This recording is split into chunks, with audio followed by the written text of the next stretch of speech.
Aujourd'hui, un incendie a embrasé une entreprise de maçonnerie aux alentours de 14 h dans la zone artisanale de Saint-Marc-la-Pile. L'origine du feu est a priori accidentelle. Le propriétaire était seul sur les lieux et effectuait des soudures. La personne a été évacuée et une quarantaine de sapeurs-pompiers venus de Langeais, Cléré-les-Pins, Azay-le-Rideau et Tours ont combattu les flammes durant plus d'1 heure.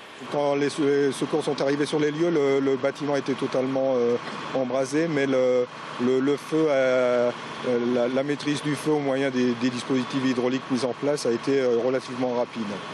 Puisque le bâtiment est encore debout, peut-être que la structure a un peu souffert de l'effet de la chaleur, mais a priori pas trop. Aucune victime ni aucun blessé n'est à déplorer. Si les 400 mètres carrés de la partie technique ont pris feu, ce n'est pas le cas de la partie administrative, restée intacte. Néanmoins, 3 personnes se retrouvent au chômage technique. D'après les premières analyses, aucune pollution de l'eau n'a été constatée. Contre-performance hier soir au stade de la Source à Orléans pour les joueurs du Tours Football Club. Le TFC a perdu 1-0 face à l'US Orléans et est éliminé dès le premier tour de la Coupe de la Ligue. Malgré les premières minutes conquérantes, les Tourangeaux sont transparents face à des hommes en jaune qui parviennent à mieux construire leur jeu et à créer le danger.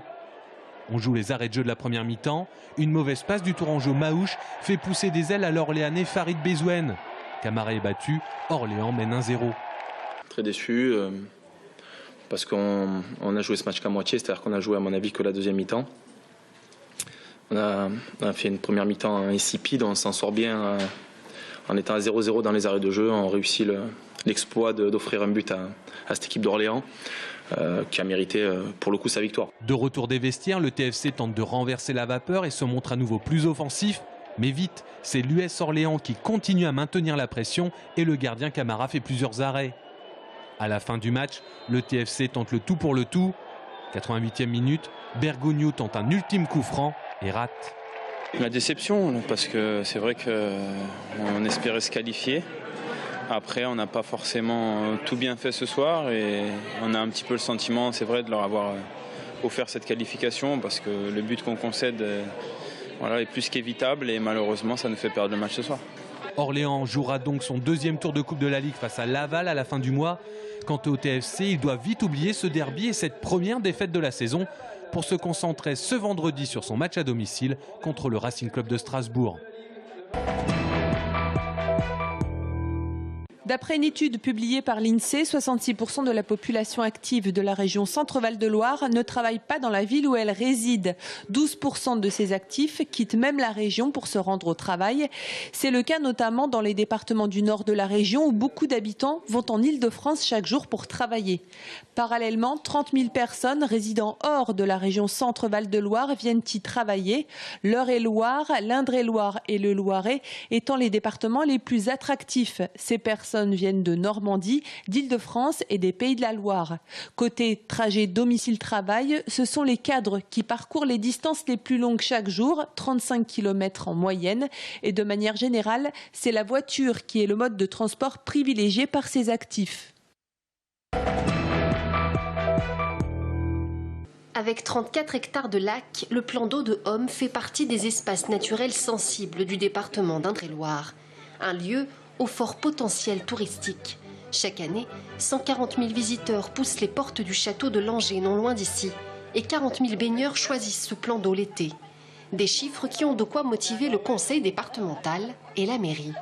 Le futur, c'est que ce site reçoive également, après, de l'hébergement et également, si vous voulez, naturellement, des structures solides que puissent avoir des salles, une salle de séminaire, pourquoi pas, une salle d'événementiel pour des réunions de famille, etc., etc. Nous avons une politique départementale de développement dans le cadre des espaces naturels sensibles qui sont au nombre de 15 sur le territoire, d'offrir à la population cette possibilité. Ça permet aussi également d'ancrer cette notion et cette volonté d'accueil du tourisme en Indre-et-Loire dans tout le département. Ici, la baignade est surveillée et les activités se développent depuis 2 ans. Les Farmers, véritable success story en région centre, connus pour leur food truck plat fait maison, se sont ralliés au projet, très enthousiastes. L'année précédente, on a commencé justement à exploiter sur le site de Homme, qui s'est plutôt bien passé. Cette année, on a décidé effectivement d'investir un peu plus avec une installation un peu plus poussée, qui garde un côté naturel, comme vous pouvez le voir derrière, justement en bois. La petite nouveauté par rapport à l'année précédente, la première édition de la Guinguette, c'est que cette année, on a eu l'autorisation de mettre des activités nautiques. Donc on s'est orienté vers 2 types d'installations, le paddle, donc gonflable, et le canoë-kayak. Paddle, canoë, mais également du ski nautique pour les enfants. Une cible intéressante pour le développement touristique. Sur le plan d'eau de Homme, nous sommes intervenus le 14 juillet pour faire des initiations gratuites de baby ski nautique. Donc c'est du ski nautique destiné pour les enfants de 3 à 10 ans. À l'heure actuelle, le montant de l'investissement du conseil départemental n'a pas été communiqué. Mais les élus souhaitent développer ce projet touristique. D'autant plus que selon une étude réalisée par un cabinet privé, le lac de Homme pourrait attirer jusqu'à 80 000 visiteurs par an.